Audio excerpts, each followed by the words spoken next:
start by making the buttermilk. For that, you need warm milk and vinegar.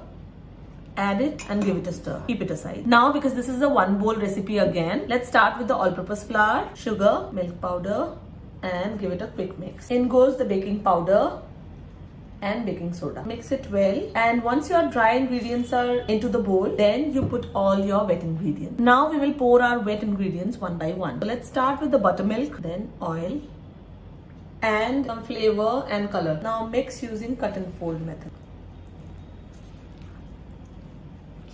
At this point of time, you need to add a tablespoon of warm water. Adding a tablespoon of water and then mix it to get a batter consistency. Use a wire whisk to mix it well. See, this is the kind of consistency you're looking for. Now this is ready to be baked. Pour it in your cupcake liners and then you can bake it. Fill in your cupcake liners and they are ready to bake now. So let's start decorating our cupcakes now. Take a nozzle, poke a hole at the center, give it a twist, and this should come out. This is the same mango compote that's there on our channel. Fill in, do a generous filling, and I'm using my whipped cream and Wilton 2D. Just make whatever design you want.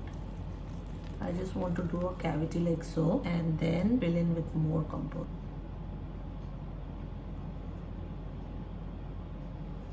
And then grab a mango slice and just fit it in. This is how it's going to look.